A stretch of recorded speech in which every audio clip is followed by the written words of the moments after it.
তোমরা অনেকেই বলে থাকো যে ফুলকপি নাকি নিরামিষভাবে রান্না করলে স্বাদ হয় না। তো চলো আমার এই রেসিপিটা একবার ট্রাই করে দেখো, তারপর তোমরা 100% আমি কথা দিলাম যে আমাকে তোমরা কমেন্ট করে জানাবে যে না সত্যি অসাধারণ হয়েছে। তো চলো আমি এখানে একটা ফুলকপিকে কেটে ভালো করে ধুয়ে পরিষ্কার করে নিয়েছি। এখন ফুলকপিটাকে হালকা গরম করে নেবো, মানে বয়েল করবো না, যেটা আমরা আলু ফুলকপি ডালনা করার সময় বয়েল করি ওরকমটা করবো না। হালকা 2 মিনিটের জন্য ফুলকপিটা লবণ জল দিয়ে একটুখানি ভাপ দিয়ে নেব, তারপর এটাকে জল ছাড়িয়ে রেখে দেবো।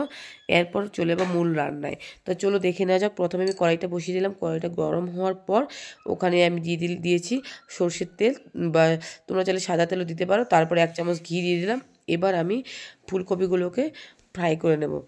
অতটা বেশি ফ্রাই করতে হবে না, নর্মালভাবে ফ্রাই করলেই হবে। দেখো আমি ফুলকপিগুলোকে ঘি আর তেল দিয়ে ফ্রাই করে নিচ্ছি।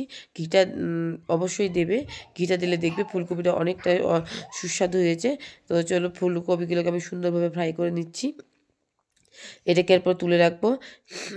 আমার ফুলকপিটা অনেকটা ফ্রাই হয়ে গেছে, দেখতেই পারছো তোমরা।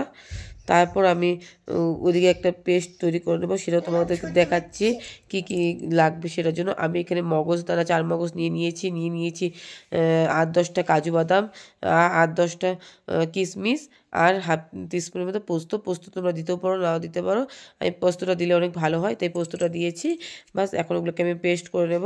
আর এদিকে ফুলকপিটাও আমার ফ্রাই হয়ে গেল। এখন এটাকে তুলে রাখবো। আর ওদিকে দেখো পেস্ট আমি করে নিয়েছি। এরপর আমি ওই পেস্টের মধ্যে দিয়ে দিলাম 3 চামচের মতো টক দই। ওখানে আমি কাজু বাদাম, কিশমিশ আর দিয়েছিলাম হচ্ছে 4 মগজ।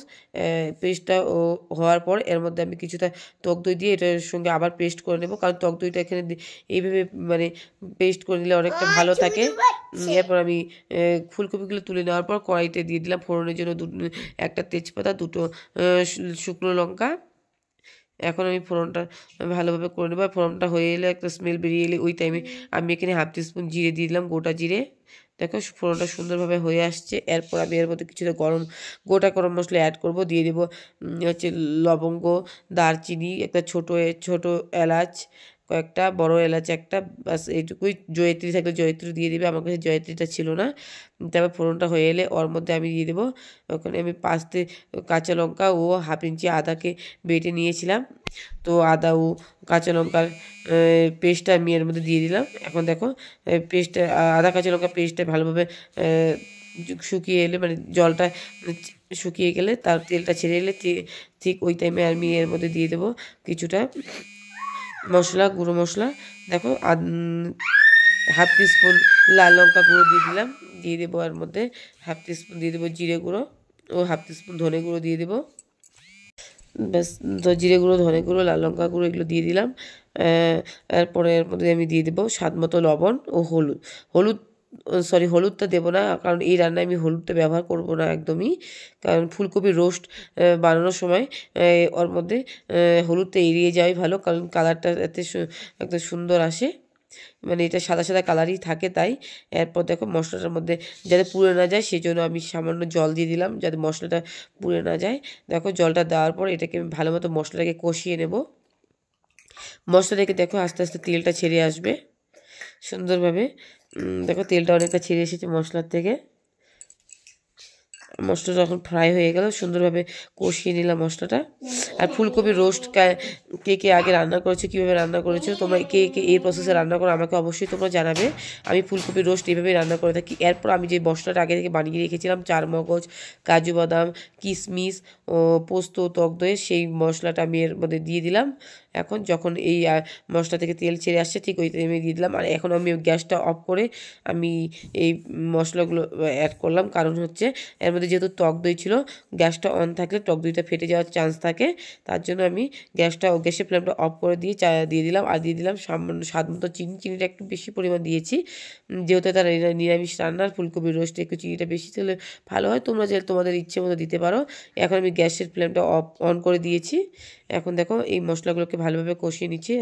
মশলা থেকেও তেলটা ছেড়ে আসছে। এর মধ্যে এখন আমি ফুলকপিগুলোকে অ্যাড করবো। আগে থেকে ফ্রাই করে রাখা ফুলকপিগুলো এর মধ্যে আমি অ্যাড করে দিলাম।